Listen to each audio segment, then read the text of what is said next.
don't want to hear that. That's the idea we had of a producer, and he was completely the opposite. He kind of supported and vitalized our ideas, you know. And then that's it, right, sure.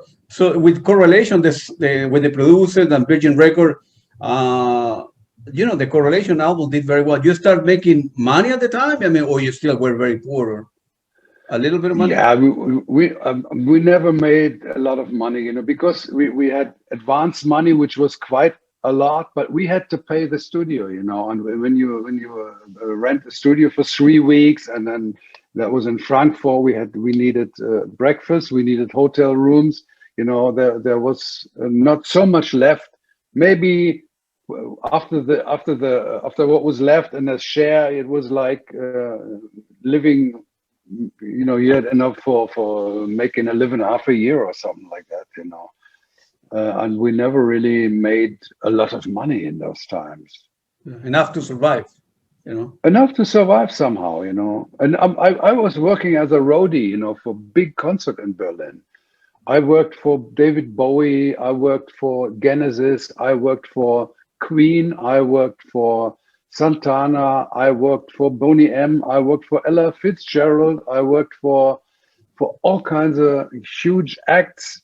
You know, ABBA. You know, I made the light, one big spotlight for ABBA and stuff like that. And that's where I made money to survive. Sometimes, you know, not every day, but like 2 or 3 times a month. I did that for a very long time. Yeah, that's a difficult job, because you guys need to put all the stuff together, then deassemble that, put them back in the truck, and drive the truck to the next city, the next city, the next city. You had the opportunity. Do you have the opportunity to meet those artists or not? Like Bowie and did you have the opportunity to meet them, like Bowie or Genesis? Oh no, you were waiting. You know, we were called stage humpers. That was even below the roadies. You know, the roadies, right? Their actual crew, you know. So we were just hired locally in Berlin for the big festival, or for the big main event hall. Yeah. So I mean, I saw them. I was on a stage and made the steam for Queen, you know. I was like 6 guys had, you know, there was, you know, how to dry ice, you know, like boxes with dry ice that was in heated water, and a casket, you know, and then in that was hammered dry ice, and on a signal, you know, we put that casket into the hot water, and then we had big tubes, and then we had to move them, and then the fat smoke came out like 1 meter high and floating from the back side of the stage to the front, and floating off stage, and in the middle there was Eddie Mercury singing, you know. But at least you did have the opportunity to listen to those bands, you know. Okay, yeah, and sometimes I had the feeling, my God, it's not so really good than I expected, you know. Like David Bowie was very cool dude. He was living in Berlin, by the way, and he was visiting one of the gig of Klaus Schulze and me at the National Gallery. It was a huge place, 2,000 people, and it was a festival called Meta Music Festival. Yeah, and gamelan music. Steve Reich, Philip Glass, you know, the minimal music, and Klaus Schulze, and we had our performance, and people thought, you know, David Bowie was here, and we know that he was interested in electronic music, and he had contact to Edgar Froese and Tangerine Dream, and that was an interesting time. Yeah. That's beautiful, man. And then you began working with Klaus Schulze. Did you needed to learn? So you were a drummer, but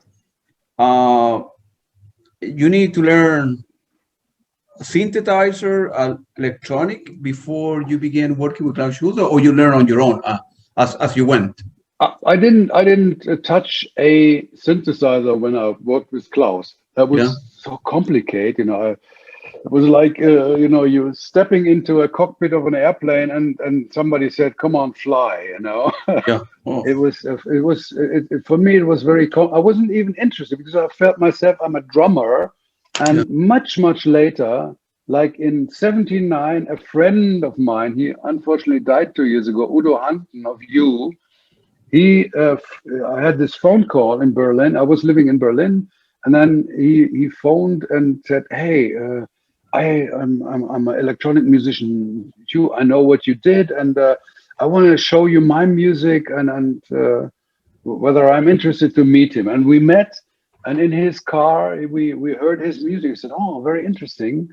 And he said, "Why don't you make a solo record?" And I said, "A solo record? I'm a drummer. Who wants to listen to solo drums for 50 minutes, So, and I said, "Well, you played with Ashra and Klaus Schulze." I said, "Well, I just own a very little micro Moog, and it just doesn't interest me so much." And he said, "Well, I can help you. You have an 8-track recorder, but I have a mixing desk and I have several synthesizers. Come to my place. You can stay there. You can record, And so I went home. I said, well, why not? Ashra has nothing to do right now because other than Wallenstein, we never rehearsed, maybe just 2 days before we made a tour. So the rest of the year, nothing happened.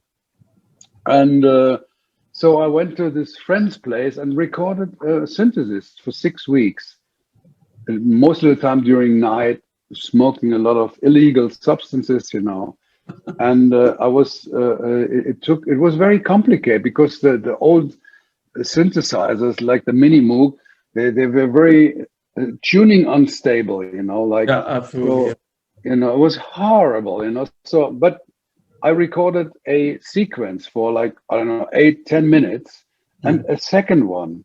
And during listening to it, after 2 minutes, cacophonia. So I had to start it over and over again to get it stabilized. We put a light bulb of 60 watt just behind the Mini Moog to get a steady heat behind that. And that worked, So that was a bit of I was very, very primitive, but it was for me was a mental opening for electronic music, which I do, And that's why I started getting addicted to echoes and sequencers and synthetic sounds. Before we go into synthesis, do you any particular album that you like better with Klaus Schulze, like Moon Dawn and Body Love and the 10, Body 2? Body Love 1, Moon Dawn, and the 10th album. And after that, I must admit that I didn't listen very much to him because he produced so much music after that. And for me, I think it's not really new. It's not really a step forward. It's just a repetition of what he had done in the past. So that's why I didn't listen to him anymore. And maybe this is a mistake, but I anyway don't listen so much to other music. I love mostly sitting in my little studio, which I finally was able to build up in 2004, which is just 16 years ago. And that was the first time where I was able to independently produce music. Yeah. And this is for me being alone and working music. Some bands like Klaus Schulze, right, has over 150 CDs of vinyl. Tangerine Dream, like 300 between soundtrack and everything. So I don't know, maybe half is good. The other is a repetition of what they did in the previous albums. Easy for me to say, but it's not. I'm very close to Thorsten Queschnik, who's the keyboarder of who was the keyboarder of A Tangerine Dream 15 years before Edgar passed away. And in last year we met a few times and we recorded stuff together. He's a very nice person, good musician, and I told him, seriously, the period during the last 10 years, I really didn't like very much because that was not Tangerine Dream. That was not the old stuff. That was not really pop music. And he agreed, And I was very curious when I heard, the completely new members, Thorsten, Ulrich Schnauz, and this Japanese girl. Yeah. And so I went to a concert near my hometown here. And I was really surprised that, wow, that's Tangerine Dream suddenly, And their live performances are now much, much better than during the last 15 years, I interviewed Thorsten like 3 months ago. We talk about the stuff. There was a period in Tangerine Dream where the quality was, they were putting record after record. I don't know, maybe they needed money or whatever, but it wasn't the same thing, right? And then, recently it's very good, yeah. And Ulrich, I don't know how to pronounce his name. Ulrich, he's a very good musician too.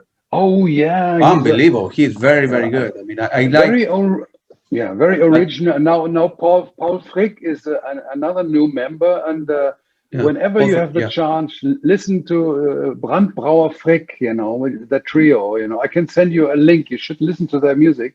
Yeah, it's like they did techno. Have you already? No, I have not listened to Paul Frick. And they did techno music with analog instruments, Really? Wow. Partly, and I was listening to them live, and I was really thrilled. They're very emotional and very danceable, and I really like that. And I found out when I heard that the first time, I saw accidentally Brandbrauer Frick on YouTube and said, "Wow, interesting. Who is it?" And then I checked on Facebook, and I found, this is Paul Frick, a member of Brandbrauer Frick, and I said, "Hey, Paul, nice music. I really like." I said, "Harald, I like your music. Synthesist, I'm a big fan." Yeah. And last year we planned with Thorsten together and Paul to do some live concerts, and unfortunately, the fucking pandemic, killed that idea. I hope not forever, but right now it's like what it is, Gotcha. And then with your solo album in 1980 with Synthesist, man, that changed your life, man. That was a period that changed your life, like before and after, because then that album became very, very famous, and it's a very good album. The thing is that because I'm not a keyboarder, I had the feeling, okay, I'm a drummer somehow, because I had experience for already a couple of years, and so I felt myself I can drum, but I'm not a keyboarder, but I have a feeling for melodies and stuff, and somehow I managed to record this album, and in those times. It would have been possible to sell a lot of records, So my expectation was 100,000, Ashra is 50,000, and 100,000 would be nice, And I just sold 10,000, and I was completely disappointed. And I thought, nobody likes my music, and fuck it, And there was no internet, and you didn't have the replies and the response like it's happening nowadays, So I didn't know where it was, and I didn't listen to it for 10 years, because I said, okay, nobody likes it. It was a mistake somehow, and I was really surprised when in 2009 young labels suddenly, hey, Harald, let's reissue the album. And in New York it happened, and then another German label. And suddenly, since I am connected to the internet, I get this incredible worldwide response to Synthesist, And people like the cover too, which was very different at the time, It's It's a very, very, very good album. It's a very good album. All right. That's a mouse? That's a mouse pad? That's a mouse pad. Wow. What about you, man? All right. You will need to send me one, man. I would like to have. And it's the same with Manuel Gottsching, the album E2, E4. It didn't have, of course, now is, your album, 30, 40 years after, is very well known, very popular. The same with E2, E4. It didn't do that well, and it's an unbelievable album, But I think it's because of the techno scene. Techno passed away with me because I was too old already. I didn't go into clubs in the 80s and in the 90s. I felt too old, to cope with 15, 16, 20 years old girls or people. And so that's why I didn't get what it's about techno. And accidentally, that was I think in the beginning of the 90s, or let's say middle of the 90s, middle of the 90s, there was a little festival with electronic traditional Berlin style music in the Netherlands, and there was this young guy and said, I'm a journalist and I'm working for the IQ label. That's a label of Sven Feth, the famous techno DJ. And I just had read in German big political magazine Spiegel on the cultural feuilleton, wow, very famous guy worldwide, blah, blah, blah. And he said, well, you know that these people, they know what you've done. And they said electronic music from Germany, Klaus Schulze, whatever, Krautrock is a very big influence on techno music. And wow. And then I went to visit them and shaking hands with Sven Feth. And that was very, very nice. And there was a young musician. His name was Oliver Lieb, and he had a project called The Ambush. And I was listening to his music, like, wow, drumming and, bar dancing and very, very great sound. And he said, you can join in, So I went there next week and I joined in for the last song he was working on. And then he said, we had an invitation to the famous Montreux Jazz Festival. Yeah. Very famous festival. And he said the whole label and the artists are invited to go to Genève, where the festival is happening. We did that, had a great performance with 4 drummers, one percussionist, 3 drummers, including me, and he on samplers and stuff, and people flipped out. It's recorded. You can see it on YouTube. And I thought, wow, this, and then that I was open the first time for techno music, but it already had its peak, that was in 97, techno had its cultural peak reached, and all the techno labels, they died because the big companies didn't want to support it anymore. The sales went back. So it kind of shrunk to the people who invented techno, they're still, are worldwide on the road performing techno. And And I think after 40 years, they did a reissue for the 40 years anniversary with a double vinyl and a CD package.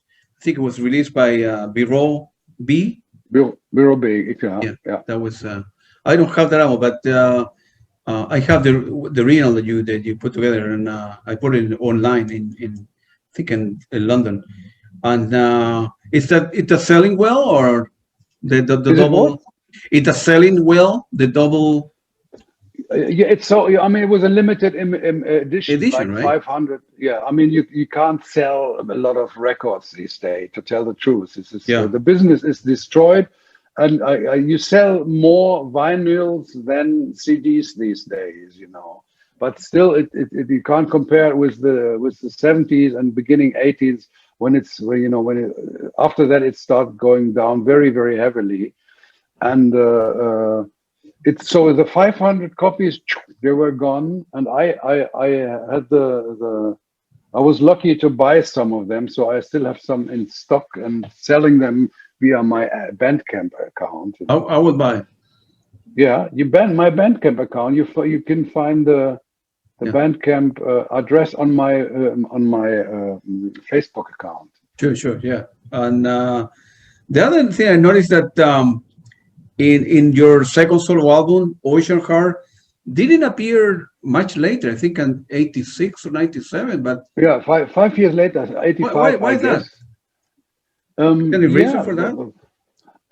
What do you mean? Why it took so long, or why? Yeah, why it took so long to appear in catalog? It was Yeah, because I was frustrated with Synthesist. So really. the sales were bad, and I thought, nobody really liked it. And that was bringing me down. And but as far as Ashra was not very active, and we tried to reunite it with other members, agitation free in that times when Nico was in Berlin, and it didn't work. And so I said, okay, I have to do something, and I founded a new German wave band that was not very successful too, very, very crazy stuff.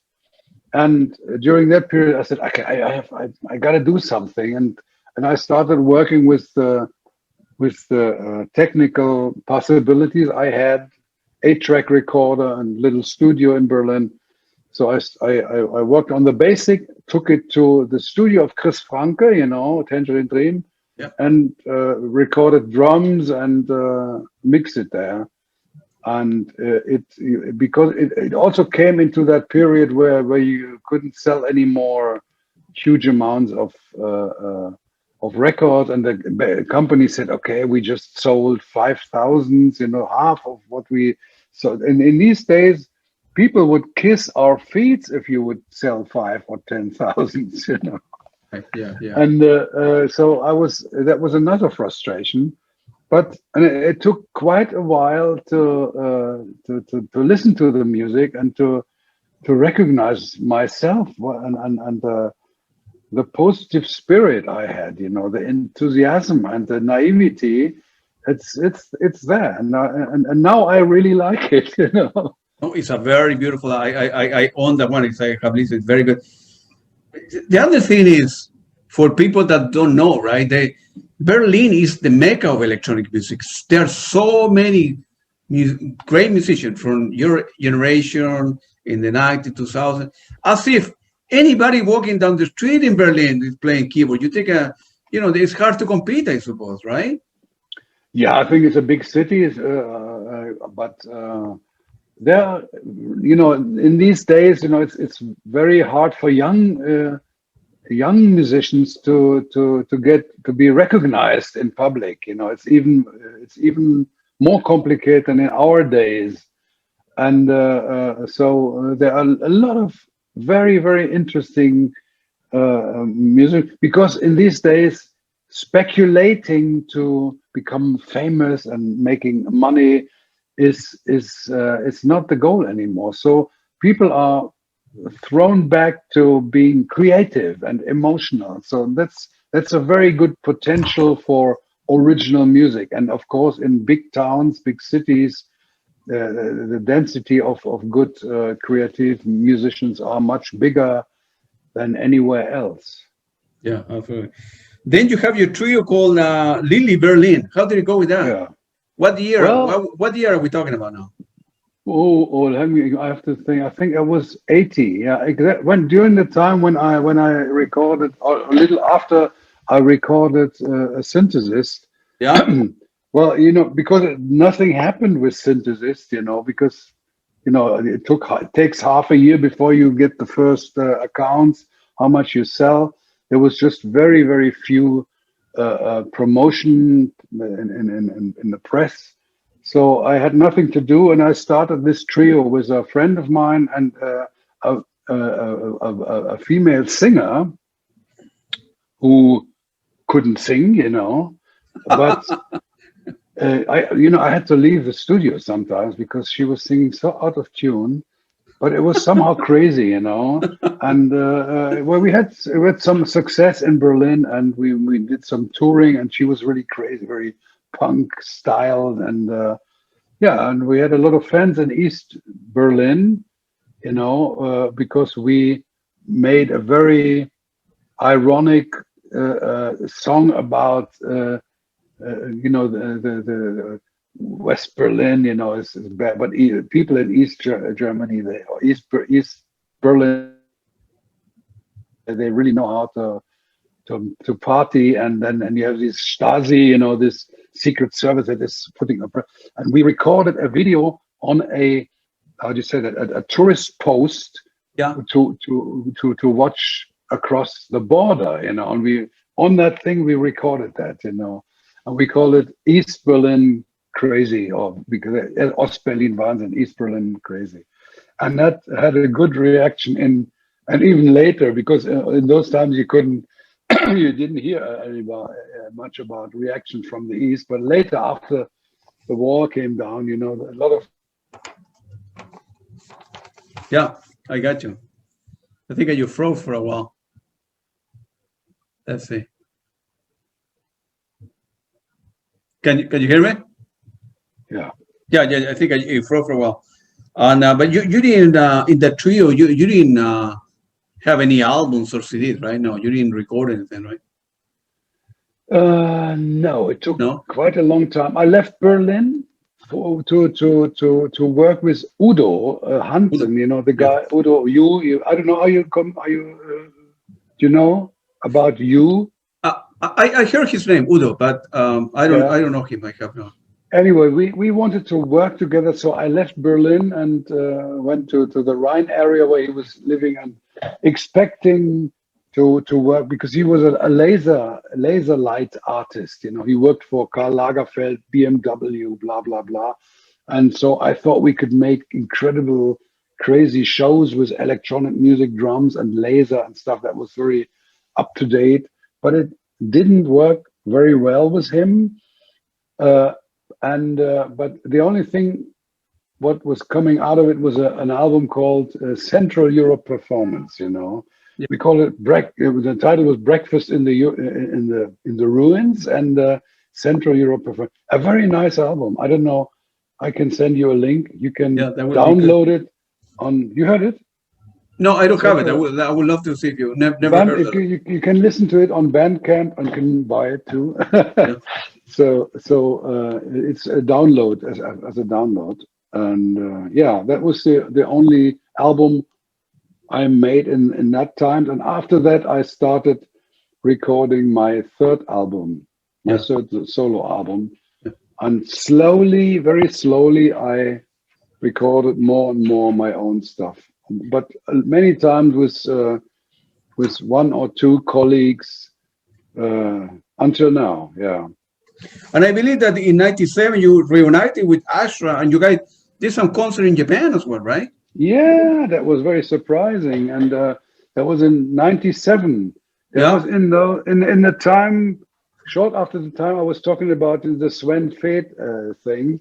Manuel called me and said, "Hey, after a very long time, I'm at the Wax Museum in Tokyo." I said, "What? You are in Tokyo?" No. I am in the Wax Museum.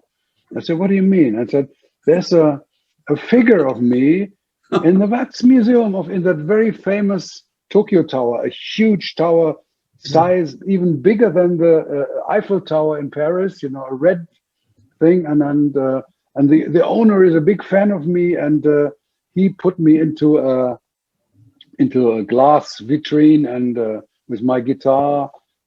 The image of my early 20s, you know, and we can make a little tour in Japan. Would you like to join in? So, Japan, of course, you know. And my second thought was not the way we did it in France in 1977, you know, because it was so complicated, because we had one Moog for the bass and for some sequences. And Manuel had to tune the sequencer every time, you know, changing the sound. And that took 5 minutes. In between the song, 5 minutes on stage as a drummer, you know, boring time. And I said, what can we do? This doesn't work, you know.